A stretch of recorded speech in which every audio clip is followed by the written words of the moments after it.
안녕하세요. 강남 재봉틀 이하이 성형외과 전문의 전효진입니다. 뒤트임이나 하안검 수술 후 자주 생기는 결막 부종, 어떻게 하면 피할 수 있을지 그 방법에 대해서 알아보도록 하겠습니다.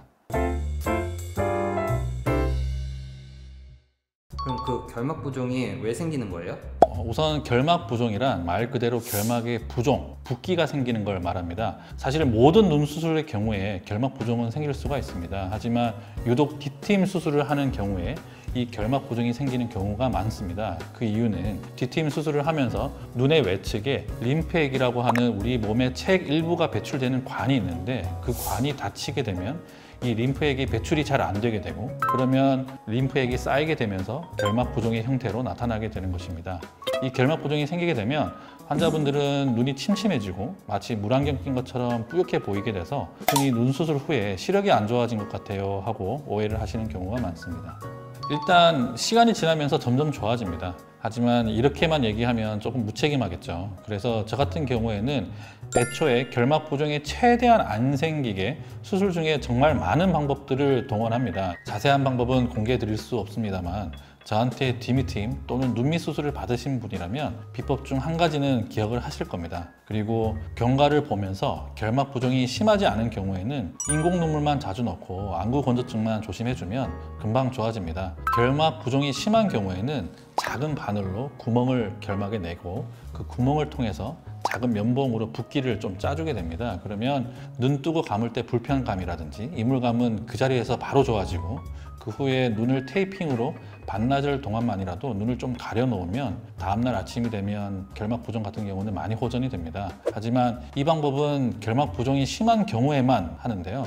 면봉으로 결막을 짜는 행위 자체가 결막에 또 다른 자극이 되기 때문에 부종을 또 유발하는 측면이 있습니다. 그래서 결막 부종이 심하다고 생각되는 경우에는 병원에 방문해서 적절한 처치를 받으시는 게 좋습니다. 대부분 2주 전후로 좋아지고 최대 오래 가시는 분은 3개월까지 가는 경우를 보았습니다.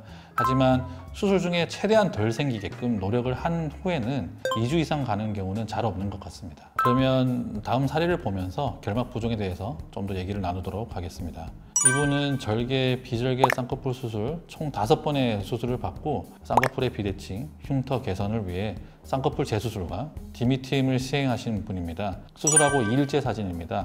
지금 보시면 결막이 외측에서 부은 게 보이고 있습니다. 지금 충혈이 되어 있는 것, 멍이 들어있는 것은 결막하 출혈이라고 하고요. 결막이 부풀어 오른 것, 이것을 우리가 결막 부종이라고 얘기를 합니다. 수술 5일째 쌍꺼풀 실밥 뽑고 나서 찍은 사진입니다. 결막 부종은 많이 호전되었지만 여전히 환자분은 눈이 조금 침침한 것 같다라고 얘기를 하셨습니다. 다음 사진은 수술 2주째 사진입니다. 충혈과 붓기 모두 좋아졌고 눈이 침침한 것도 많이 좋아졌다고 하십니다. 사실 이 정도가 되면 일상적으로 사람 얼굴 보고 하는 데는 큰 문제는 없고 작은 글자를 본다든지 휴대폰을 본다든지 하면 조금 불편한 정도가 됩니다. 결막 부종이 그러면 최종 눈 디자인에 영향을 끼칠까요?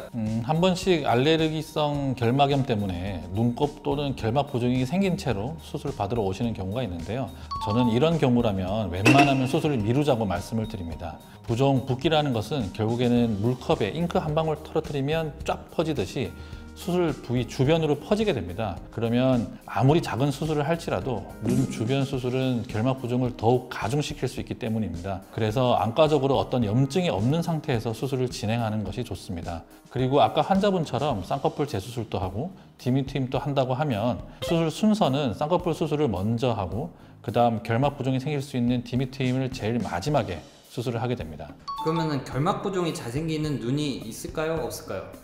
앞서 설명드린 것처럼 안구 건조증이 수술 전부터 있으시거나 수술 후에 안구 건조증이 좀 더 심해질 것 같다라고 예상되는 경우에는 결막 부종이 좀 더 잘 생기는 것 같습니다. 하지만 사실 이것보다도 더 중요한 것은 결막 부종이 잘 생기는 수술을 미리 파악해서 최대한 결막 부종을 줄여주는 것이 중요합니다. 눈 위 수술보다는 눈 아래 수술, 그리고 눈의 외측을 건드리는 수술, 예를 들면 눈밑 수술을 할 때 바깥쪽 외안각 고정술과 같은 눈 바깥쪽을 건드리는 수술을 한다든지 아니면 디미트임처럼 직접적으로 눈의 외측을 조작하는 경우에 결막 부종이 좀 더 흔하게 생길 수 있습니다. 결막 부종은 찜질로 해결할 수 있을까요?